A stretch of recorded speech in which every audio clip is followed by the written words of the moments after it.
Hey everybody, welcome to our Filemaker series on restaurants and cafes. My name is Tim Hayda, I'm your host, and today we're going to be covering, this is part two of the restaurant and cafe series, part two that we're doing today.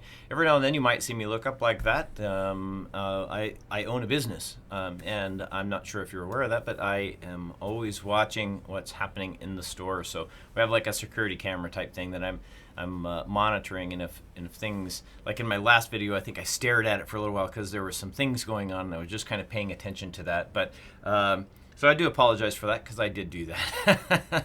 But hopefully today we don't have any issues, and it is Monday, by the way. Well, so happy Monday, or happy whatever day of the week it is for you today when you're watching this. Now, the last one, what we did is we brought together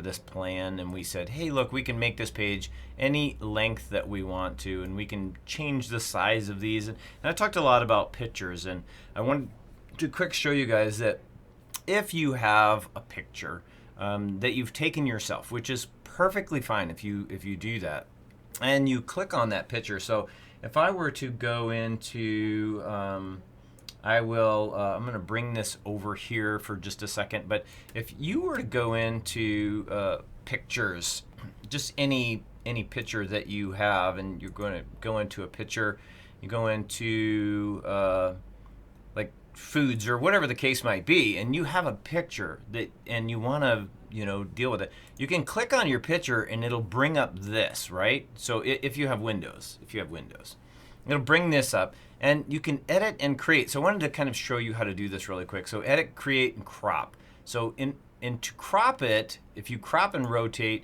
and you can also, as you saw in that last screen, you can dress it up. You can give it a color, vibrancy, or whatever you want to. Your aspect ratio is what you're looking for. That's where we want to change the actual view of the picture. So you would go in and you would just push square. And your picture, if it fits in there, perfect. If it doesn't fit in there, then you need to recalibrate what you're trying to do. But as long as you do this, you make it square and it fits inside of this square box, then you can basically put it on your menu, or set a specific aspect ratio. So if you have a picture and you want to edit it, you can crop and rotate and go into a specific aspect ratio, like 4:3 or 7:5. If you click on that, the 7:5, then, and you make all of your pictures that same thing, when you import them into your FileMaker, you'll see that they will all be the same. They'll all go down to the same size, if that makes sense. So, because we'd like to make sure that when we're doing our stuff here, that it works, that we don't have to resize it and squish it and make it look funny. We want our pictures to look really good, just kind of pop off of there. Another thing is, like this box, I had someone ask me, well, how do I do this? Well, if you go into edit your layout and you grab just this box and you press and hold the control button, you can grab just the box. See how I did that? So I press and held the control button while I was on the edge of it, and that gave me the ability to draw it out. And now I can move it around wherever I want to. Put it down here, line it up perfectly with this one.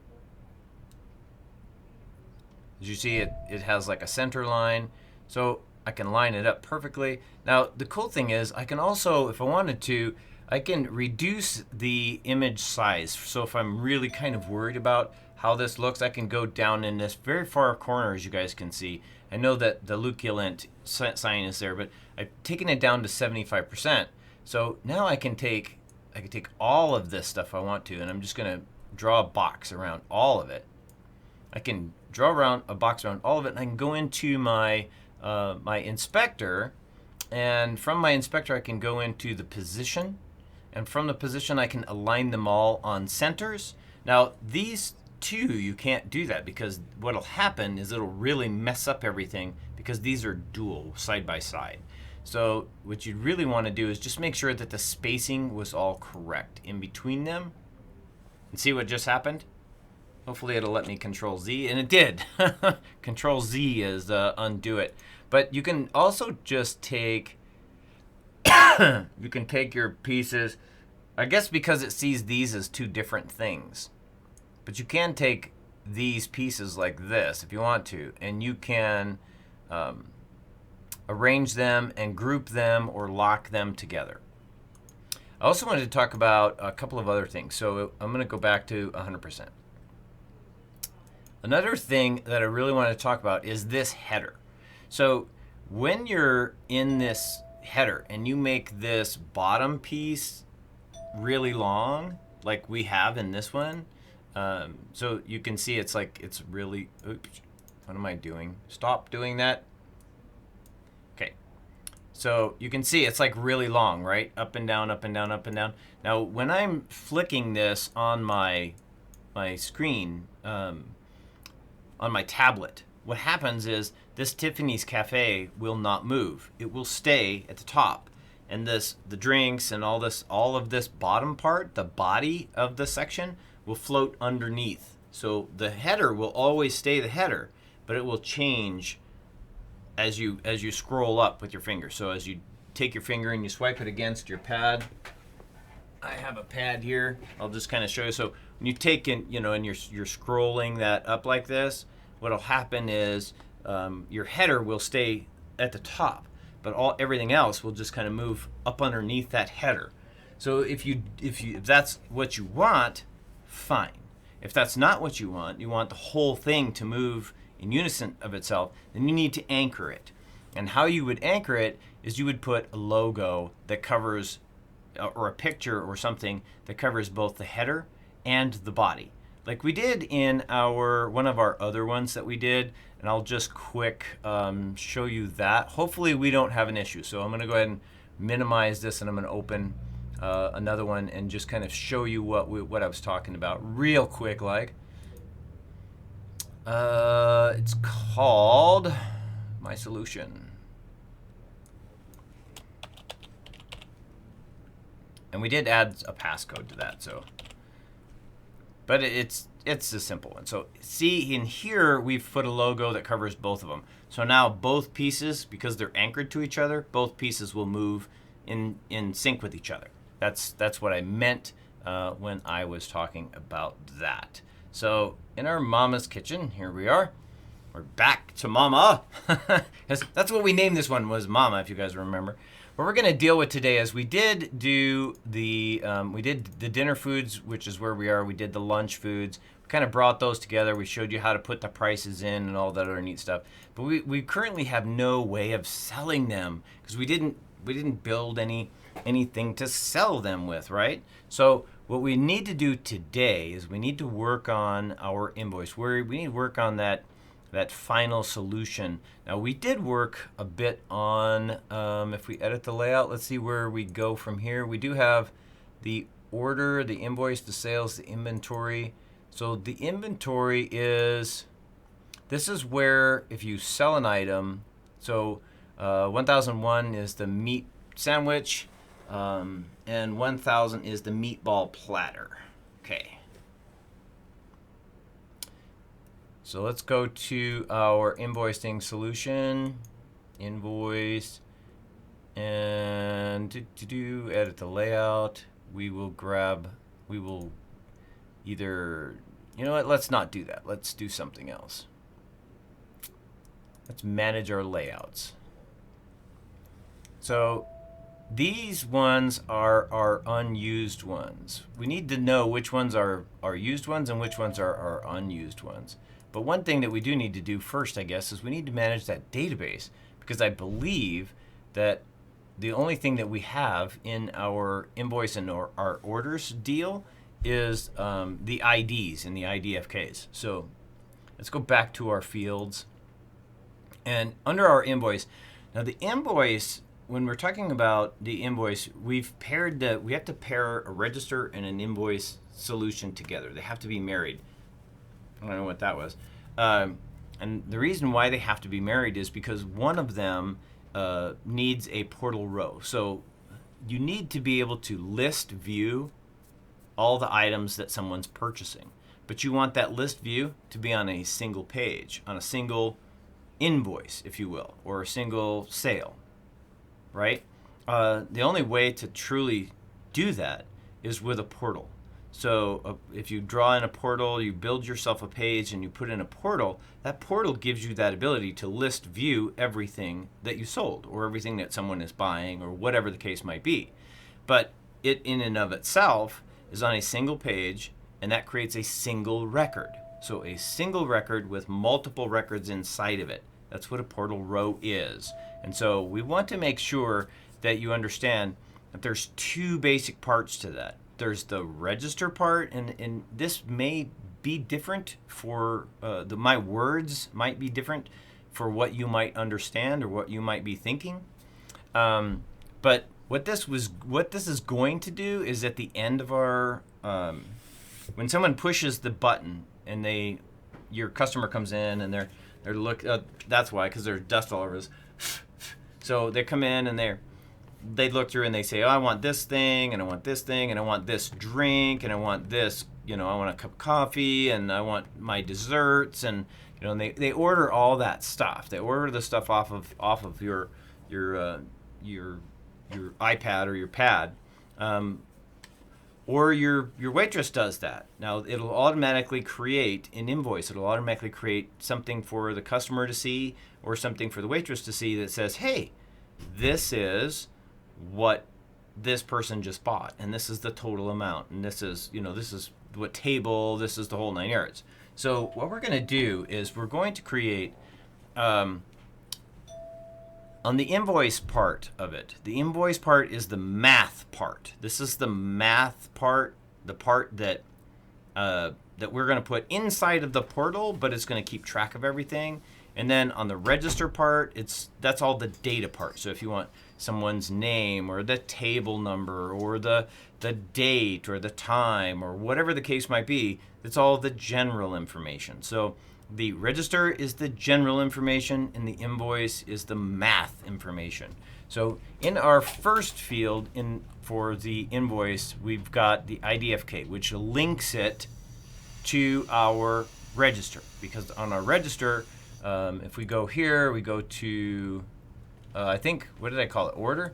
Called it order. Okay, so, and this order is actually register. So just, I know it's going to sound confusing, but I'm not used to doing restaurant and cafe stuff. So this would be the order, and this would be your general information. So let's go ahead and put that in while we're here. So one of the things that you're going to need is a date. And that is going to be, you can either have it as a date, or you can have it as text, or you can have it as whatever you want to. I am going to do it as a date. And then I want to do, and we can do the date. The date can be on modification. It can change for any reason. I'm going to just go ahead and do on modification. And now some of the other things that we need is, we already have the ID. We might need an invoice number. So we'll just type in invoice number. And they can be separate. They don't have to have an underscore in FileMaker. You can just say invoice number like that, just like I did. And it can be a number, and we'll create it. And now this invoice number is going to be serial number, and I want to create a serial number that isn't going to be the same for everybody. So if you've got 9 of these tablets, or you've got 10 of these tablets, or you've got 11 of these tablets, or you've got 12 of these tablets, the best way to keep track of them is to use different numbering, right? So on this particular sense, I'm going to do 1, and I'm going to do 8 zeros. 1, 2, 3, 4, 5, 6, 7, 8. And that way, it's 9 digits, and this will tell me that that the number 1 will be for the number 1 unit. Now, from here you can do like on your second register or your second tablet, you can start with a 2, your third tablet with 3, and so on and so forth. You can't do 10 because here we've already got a value of 10. So, but you can do 11. If that makes sense. So you just have to skip over the 10 and go 11, 12, 13, 14, 15, 16, 17, 18, 19, and then the 20, 21. You can't do 20. Now, if you wanted to, you could do 101, 102, 103, 104, 105, 106, and just continue counting in the first 3 digits if you wanted to, and then that would give you a giant ability, because if you think about it, how many records are you actually going to create? How many sales are you actually going to create in any given time span? Are you going to create, like in this one, are you going to create 10 million, literally 10 million or 100 million? Isn't that 100 million? 1, 2, 3, 4, 5, 6. Yeah. So like 100 million. You're going to create 100 million receipts. That'd be really cool, right? But if you don't, then you never have to worry about this first number changing. And that's kind of why we're doing it. It's because we don't want the first number to change. We always want it to be that same value.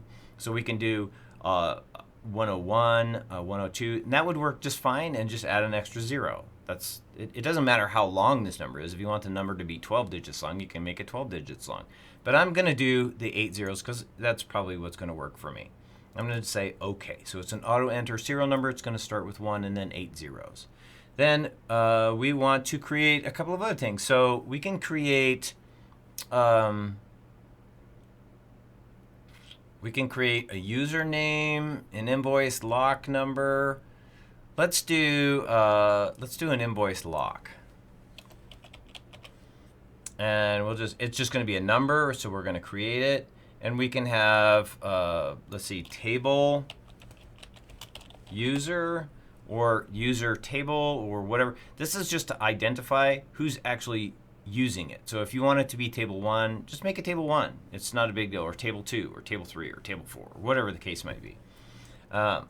But it obviously will be a text and not a it will be a text and not a number. So, and your invoice lock can also be a text if you really want it to be. If you want people to add their names to something, like if you want to say in your menu that you want to do names for people. Do we have snow wolf coils? Yeah, tons of them. Okay. I can't find them. Why? Because I don't know what they look like and they're not clearly marked. Sure, there. Look at the box that says Wismac, or whatever. Should be in that box. Okay, so off we go. Sorry about that. Not a big deal. We will go. I have some crazy weird customers in the store right now. What we need to do is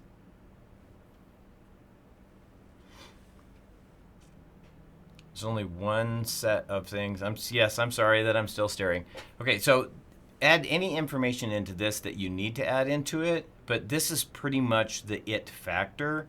And then we will go to, let me give you guys a quick break, and so I can just step out for just a second. I will be right back. I'm going to give you guys a spiral scene, but I'll be right back.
Okay, I'm back. Sorry, I was so late. Let's get back into it real quick. Hopefully I'll edit that little spot out, but I had to run out and help a customer really fast. So the next thing that we're going to do is we're going to go into our invoice, which, remember, our invoice and our order are attached to each other, and the sales is actually our inventory or our tracking of every sale every day. So this is the mathematic part of it. So now what we need is things like a quantity, and that would be a number. Control N. We need if we want to keep track of, which I think is probably the smartest thing to do, but keep track of like our amount tendered. What? Come on, spell it correctly, Tim. Amount tendered. And that would be a number, but that would actually be, that would just be just a number, wouldn't it? And then we'll say cash paid, and that would be a number. We'll go through and change them as we need them. Change due, credit charged. What else are we gonna need? We're gonna need a grand total. We're gonna need a subtotal. We need a tax. Let's see. Let's call it sales tax index. And what the index is going to be how much sales tax is charged. What's the percentage that you have to pay? So it's just basically going to be a number. So in our case, we'll create it, and I'll show you really quick. In this one, it's data, and our data is here in the state of Wyoming is 0.05. So we just put that in there, and then it's auto enter. So it's automatically, that's just what it is. And then we'll pay sales tax, and then we'll just do collected, so that we now know what that is. But that is actually going to be a calculation or a summary. Let's say, no, it's going to be a, we'll just call it a number for now. And then we're going to need like the product name, product ID, which we already have. So product name, and that's a control T for text. And then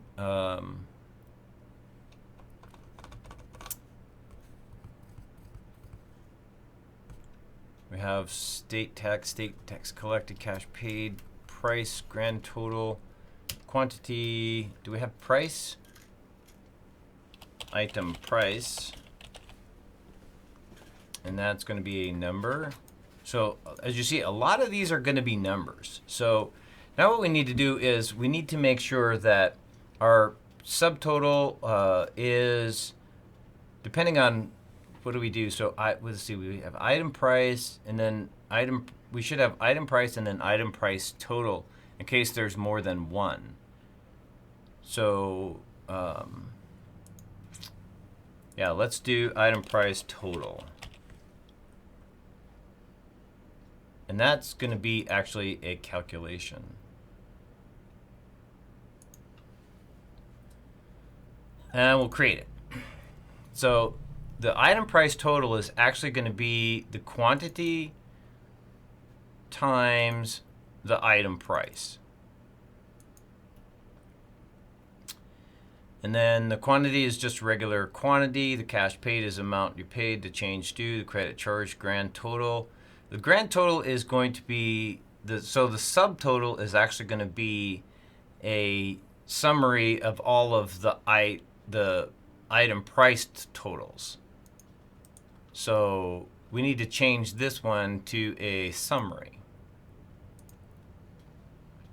We'll change it because we haven't done any changes to it, we haven't messed with it at all, so we'll just go ahead and do that. But so our subtotal is basically going to be a list of all of the item price totals. Total of item price totals. And then the state tax collect. No. Yeah. Okay. That's it. The state tax collected is going to be a calculation, and that's going to be your subtotal times your. So it'll be a calculation. We'll change it, and it's going to be your subtotal times the subtotal times the state tax index. And that will give you the sales tax collected. And then our grand total is going to have to be a calculation.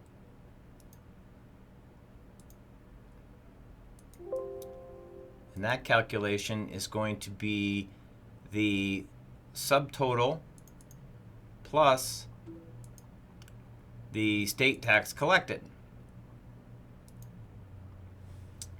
Okay, so like I said, this is the mathematical part of it. This is the mathematical part of it. So this is where you take all that information and you mix it together and you come out with a solution. So that's how it works.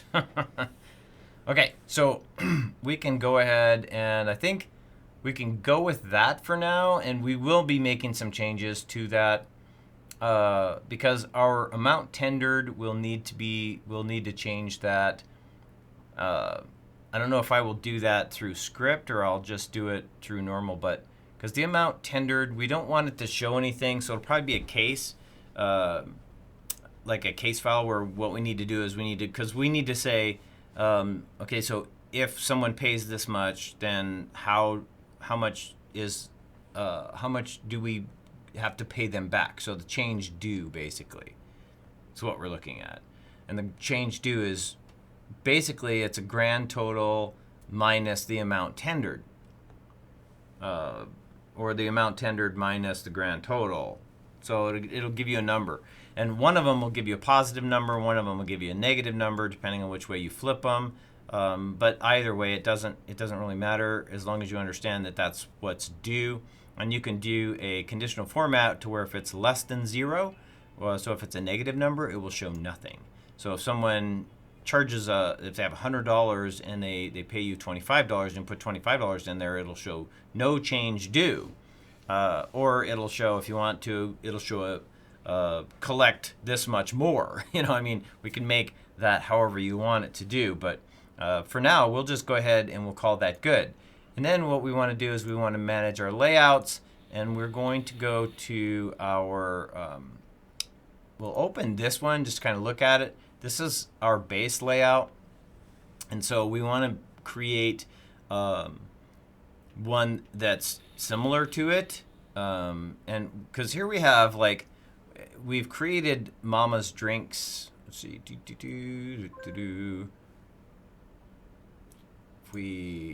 let's just close this out really quick. It's so big that, okay, so if we get this, make it smaller. Mama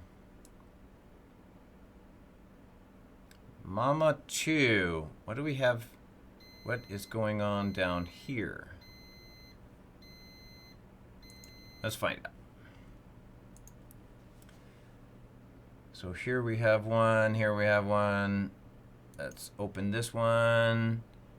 Let's close that one, because that's one that we don't want open.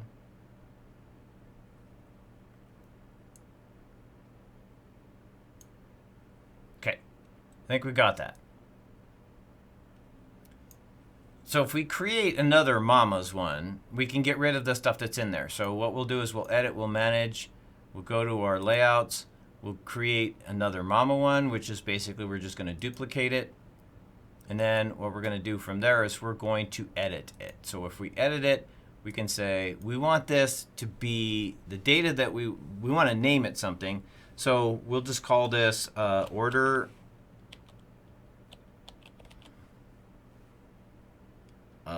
invoice. Let's call it order invoice, because that makes sense. And then we want to create one that's off of the order. The order. Not the invoice, but the order. And we'll say okay. Now if we go to that one, which because they're all opened, we can do that. So order invoice is where we are. And notice it didn't change, but it did actually change. It says order invoice up here. So now we can take, if we're already in edit the layout, so we can basically just erase all this stuff. We can just delete it. We don't have to have any of that stuff if you don't want that, or you can leave those buttons there if you want them, because we can just change the name and what they do. But one thing that we do need to do is this one, we don't need it to be a mile long. So we're just going to go ahead and delete it. We're going to look at we're going to highlight this so we kind of know where we are. I'm going to grab this very bottom thing, bring it all the way up here. See if it lets us. There we go. Now it will let us. In this particular case, it doesn't need to be, because you're not going to need to move through it. You're just going to need it to be just like that. And now we will go ahead and we will create our portal row. Now the big thing about the portal row is, I'm going to just delete these because I don't really want them. When we create our portal, we have a portal tool. We have to make sure that our size is adequate to what we want it to do, to what information we want it to display. So we're going to click on it, and it's going to be quite the size actually. So we're going to make it probably most of what we have, and we'll open it. So it says, what related field do we want it off of? Well, we want it off of the related invoice. You can sort the portal records if you want to. You can allow vertical scrolling, which is a good thing. You can allow deletion of portal row records. No, don't do that. Use the alternative row state or the active row state. We'll just call that okay. Now it wants to know what information do we want to put inside of the portal row. And so the first thing that we're going to want is we're going to want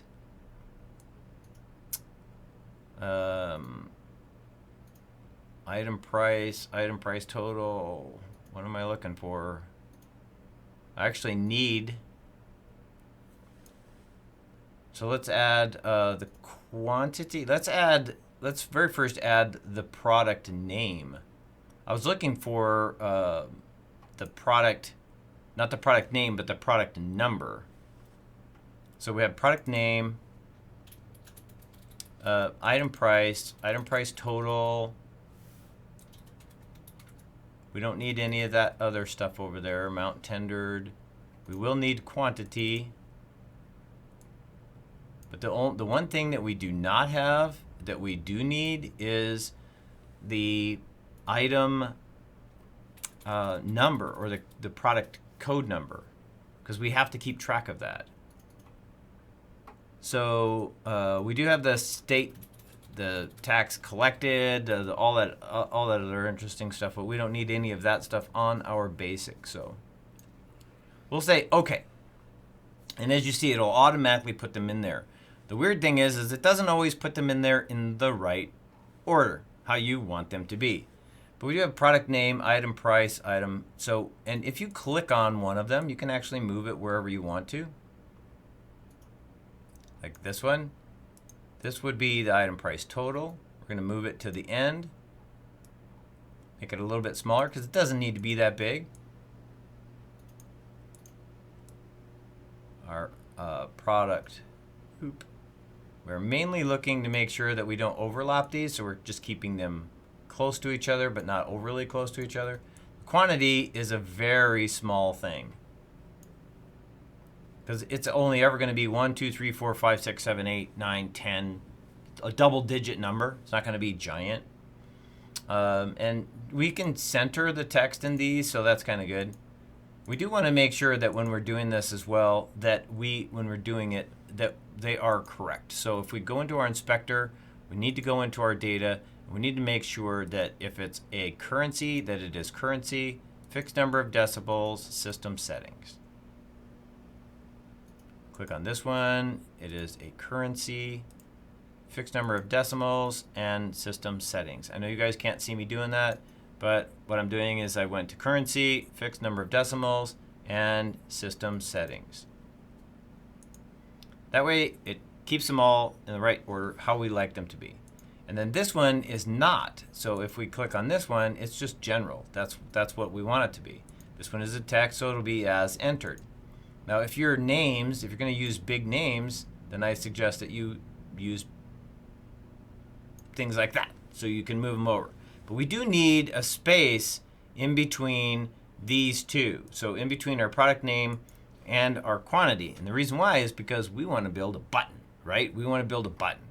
And this is a good size because it fits in there just perfectly. So if we go into our inspector and we go into our position, we can actually see that it is a 39 by 22. So if we come in and we create a button, we can do, we can just say, right now we want it to do nothing, although I do want to put an X in it. 39 by 22, right?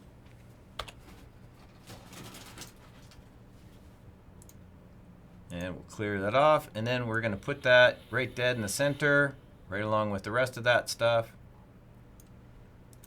And the reason why we put that in there is because we want people to be able to get rid of an item that they have. And so this one we will change. We're actually going to change the color. We want the text to be very bold. And I'm going to change the color of the text to bright yellow.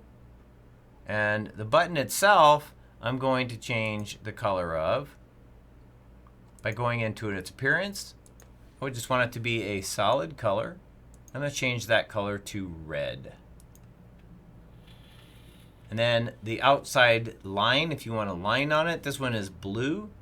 You can certainly change it to a lighter color if you want to. And then that way when you click off of it, there it is. It pops. It looks really good. And this information over here will be, this is where we'll have our buttons and our other information and all of our other neat stuff. But now we can go to our field picker because we have this stuff, and we can put in our date if we want to. Our invoice number is kind of a big deal, so we're going to bring it down here, make it really long, but we're going to get rid of this thing that says invoice number because we don't need it to say invoice number. We just need it to be a longer version of it. We'll do an invoice lock.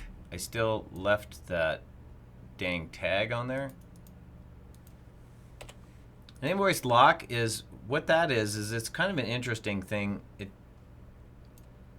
If someone leaves this page to go back to, because you're going to put buttons on this page.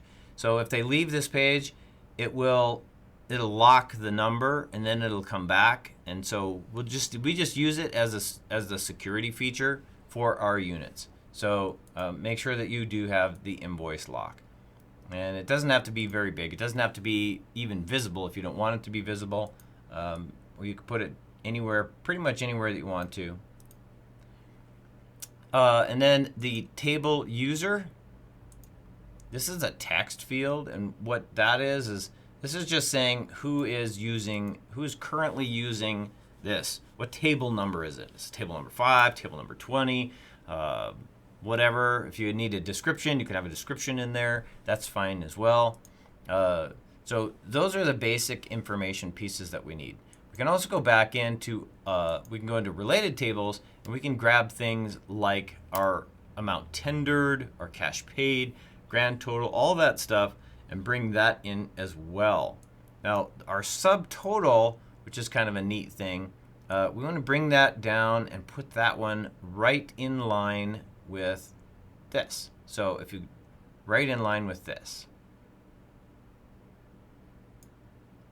And that's our subtotal.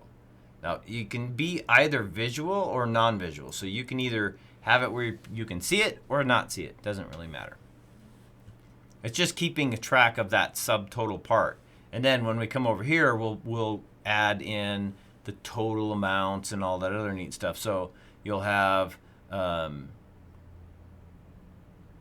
we'll grab another, we'll click off, we'll grab another subtotal, we'll put it over here, and we'll grab, you can do the index if you want to. We have to put the index on the field. So it has to be out here on the field. No matter what you do, your index has to be on the field. Now you can make it so it's hidden, and we'll do that, but it has to be on the field. So then we're gonna do sales tax.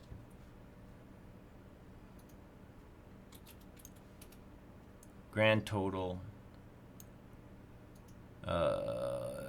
Amount tendered. And then you can have change due. What else do we need? What else do we need? Item price total, we got that. Item price, da da da. Okay, so we got all of that information. So now these, you want to change, you want these to be much larger so that people can actually see them. 36. And the cool thing is you can grab them. I should have just grabbed them all anyway and spread them out. But now that they're all stacked in this cute little card, you can grab the bottom one and you can select it, and then you can grab all of them just like this. We can go into our inspector and go into our position, and we can separate them just like that. Ta-da! It's very much automatic. Now they don't all have to be this big, because if you think about it, the subtotal, the only ones that people are really going to be interested in is going to be the grand total. How much is the total cost? So your subtotal and your your sales tax collected or whatever can be decreased in size, as well as the amount paid and the tendered and all that other neat stuff. So in this case, we're going to make these a little smaller. We'll make them 24s. We'll make these 24s. I just wanted to show you what happens when you change everything around. You grab all of them, put them all in order, and now everything is pretty much set where you want. And you can add things to it. You can add like all kinds of stuff to it, but a lot of the effect of this is basically going to be, what are you going to use it for? Are you going to have your wait staff taking care of this issue, or are you going to have, is this going to be visible for your people? Is this going to, like, your customers? So can your customers order the product and then go to this page and look at the page and say, oh, okay, here it is? Because if so, then we're going to want to make sure that some of this is not available to them under certain circumstances. So if a person is just looking at it, we don't want them to be able to have an ability to make any changes other than to get rid of, like, in this particular case, to get rid of a line item. If they want to get rid of a line item, that's fine, and they can see their totals and all the other stuff, but they won't be able to change any fields. They won't be able to, like, say, I paid $25. And if that's the case, let me know, and we'll work on that. I'm going to kind of build this so that it can be used by the wait staff. But if you want it to be used by individual people, then we're going to have to create 2 of these. And one of them will be available only if there is a number, or if there is specific data in table user, or we can have it what we call security box. And if there's something in the security box, then it allows that information to be available to the person using them. So that would mean a person would have to log in. Like, We could have a button over here that'd be login, and that button, that login button, would be for your wait staff. So they could actually log in, and then they would make the changes, and everything would work, if that makes sense. So we'll kind of work it on the both sides of the aspect, but we'll make sure that we actually make it work for whatever you need, because it'll work for both ways, both customer view and wait staff view.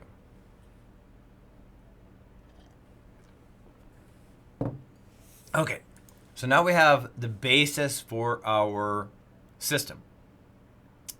Now what we would have to do is, I do need to go in and manage the database, because we need a product under this, under our invoicing selection. We do need a product code. One thing I did forget, product code.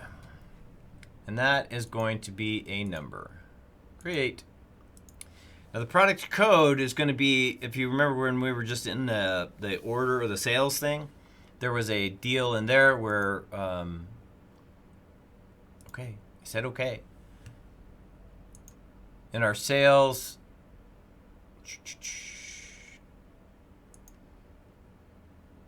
these, gosh, what I need to do is I need to manage these.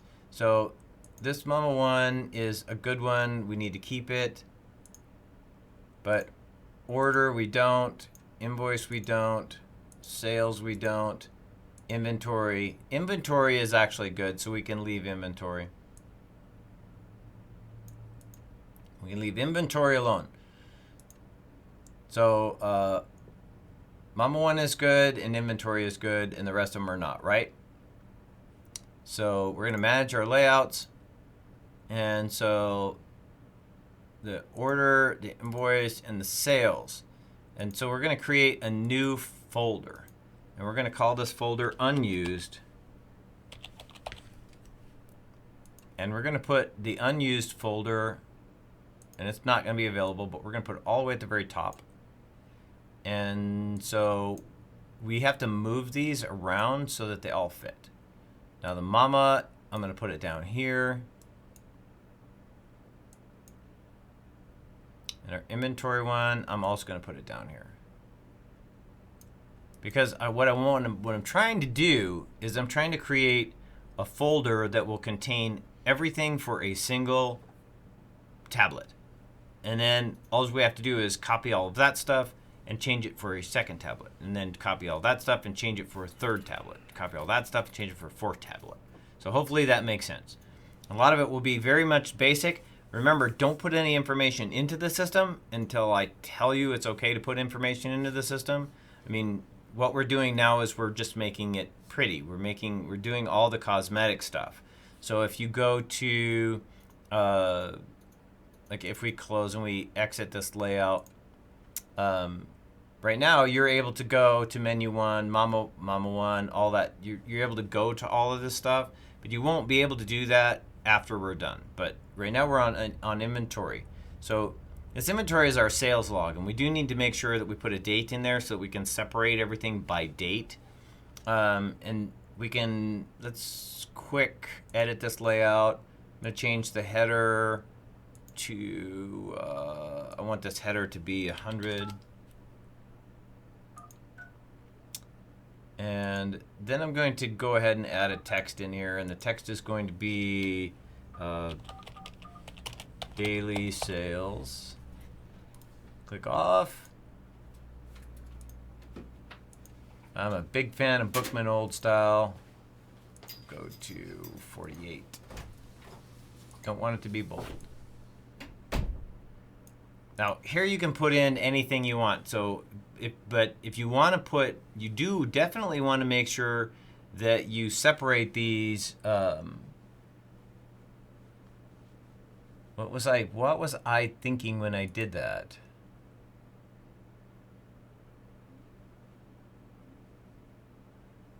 Because these are actual, they're actually, so we can't, let me scratch my head here just for a minute. What I'm trying to do is I'm trying to redefine an inventory so that it's not necessarily an inventory, but it's because you have to have product numbers. You have to know what a product is, what the value is, and then keep track of all that stuff. Let's just call this, instead of calling it daily sales, let's call it menu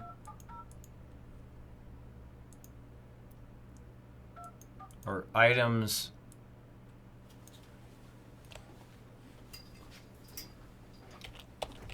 menu items. Maybe that'll make more sense, because what we're looking for is we have to have, in this particular case, you have to have a product ID, a name to go with it, and a value. You don't have to have a quantity. That doesn't matter if you want a quantity or not. In this particular case, what we need is we need to know what's on your menu so that we can transfer that data. So, and we have to have an identifier or a number, because that's the easiest way to get from point A to point B, is to have that number. If this value is true, so it has to be a positive value. It can't just be 0 or nothing. So we have to have a value, and then that value transfers into data. That data can be used and transported to another field that makes sense, that we can understand, or as the end user can understand.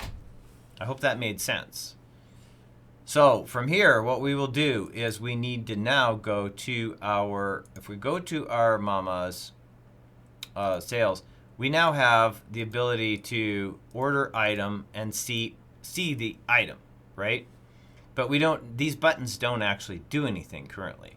So what we need to do is we need to go into our layout that we just created,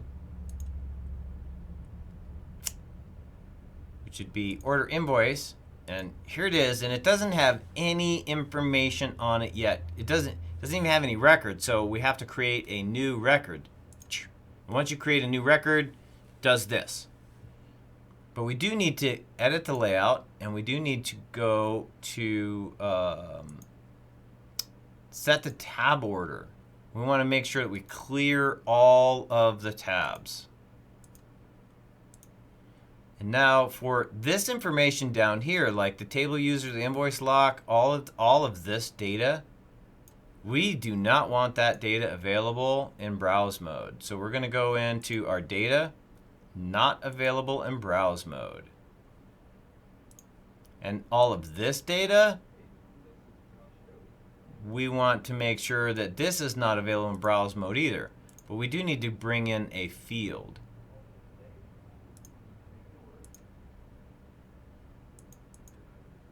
And this field is,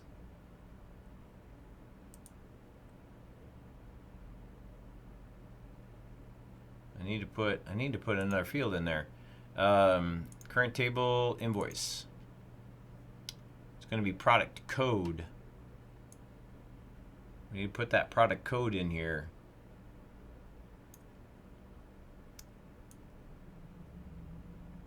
And it's going to be a small number, so it doesn't have to be very big.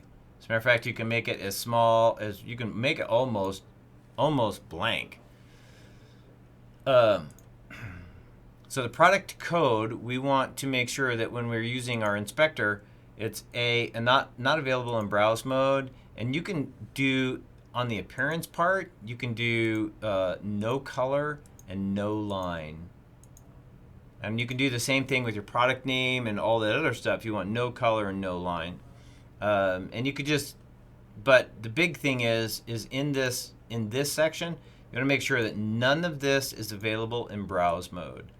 So our quantity is not available in browse mode, because you don't want people to be able to just click on that data and then change it at any given time. So it's now not available in browse mode, not available in browse mode, not available in browse mode.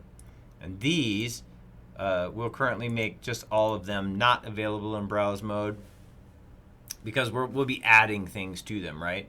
So we will call that good for now. And so now if we, and actually these, I don't want these to have,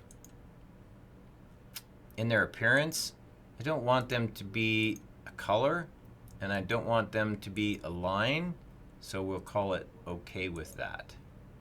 now when we exit our layout, as you'll see, all you'll see now is just that number. And you could do that same thing with these two right here, because you don't need that whole deal.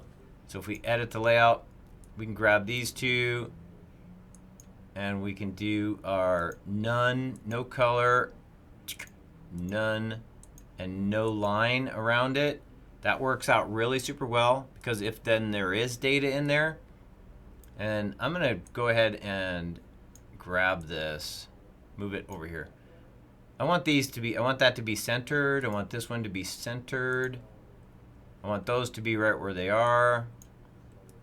I want all this data here to be in the center. Okay, so now we have all of that. I think we've got all of that stuff correct where we want it to be. Center, that's fine. Okay, so now if we exit the layout, this is all that we get.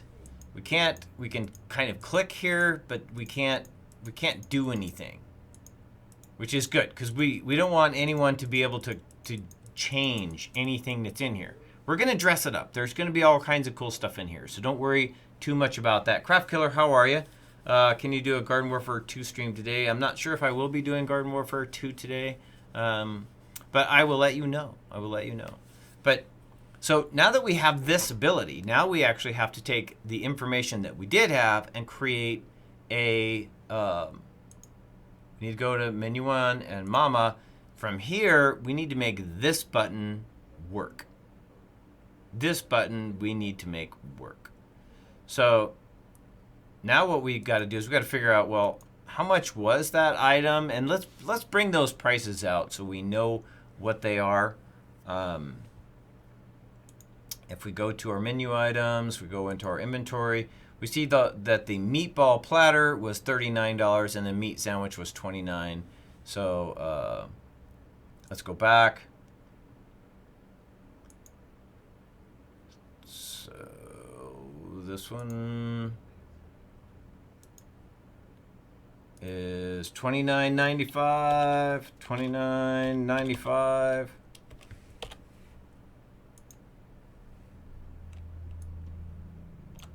And this one is $39.95. Okay, so here what we can do is we can grab it and we can make it just bigger, a big 36 or 48 or whatever makes you feel the most comfortable. And you can put it here. Same with this one. I think we did the 48. Right? Same size, yep, 48. Line it up with the bottom, move it close in. Now this item, you can, if you press and hold the shift button and you press that item, while you're holding it, it'll bring them both in. So we can now grab this inspector and we can go into the position and we can actually line them up. So if we want to line them up on the facings, we can line them up directly with each other so they're all straight in a row. Does that make sense? Hopefully that makes sense. So now we know that when we're looking at them, that they are all like exactly where they're supposed to be in the right line, right? So now we know this one is $39 and this one is $29. And the $39 item is a 1,000, right? So if I thought we had worked on a script, but maybe we had not worked on a script. And I am dang burned it running out of time. Well, stay tuned. Next time we do this, it'll probably be, today's Monday, probably be Wednesday when we come back to this. When we come back to it Wednesday, we'll write the script that will actually put this data from here onto that invoice, so that onto the order/invoice. And we will make this available to the people so that they can see it. So we will probably need to add a couple of small things to this. Let's do that really quick. If we manage our database, we see we now have we have a table number, product code. I don't know why we did that. Time, date, table number. Okay, let's go ahead and add in our invoice. And then let's just call it Invoice Lock. And it can be a text or a number. It doesn't matter. Because a text will take numbers, but a number will not take text, if that makes sense. So a text is just fine. We created it, and now if we go into our field picker, we will have it here, and we can put this in our header or our footer, which is great. I want to just put it in the footer or in the header. We can, let's put that in our, header. But how I want to do this is I want to make it so that it's not visible, so people can't see it. I want it to be invisible or near invisible. So we just go into our appearance, we can say none, no color, no line, and then the color of the line or the color of the actual print itself. If you click on this color pattern, the color swatch, these are the colors that are most prevalent inside of what you're doing. So these colors right here, so you're just looking for one that is similar to, but it doesn't have to be the same. We just want it to be slightly different, if not like no different. Now you can barely see it. So that would be great because we just barely want to see it. We don't really want it to be out there in our way. We're going to obviously make it go all the way to that one side. And we put it, like I said, in our header, so now it is stuck there forever and ever. And if we exit the layout, as you see, there's nothing in it. There's nothing there. But when we use that for our invoice lock, that bring our number back to us so that if people do go see my order and then they come back to the right place, if that makes sense. Because that's what we need to make sure that we're in the right place, on the right order. And we need to make sure that when orders are filled, that those orders are also done. So anyway, till next time, guys, thank you very much for watching me. Don't forget, give me a thumbs up, subscribe, share my channel with absolutely everybody. Don't forget to check out Luke Inlet Media. We do a lot of gaming stuff over there as well. So you guys are amazing. As I always say, be good to each other and make good things. Yes, make good things. We'll see you guys later. A friend of mine says, build something, it makes life worth living or something. I don't remember, but it's something like that. Talks about building stuff as a contractor. So we will see you guys in the next one. Thank you guys very much for joining us. Until next time, be good. See ya.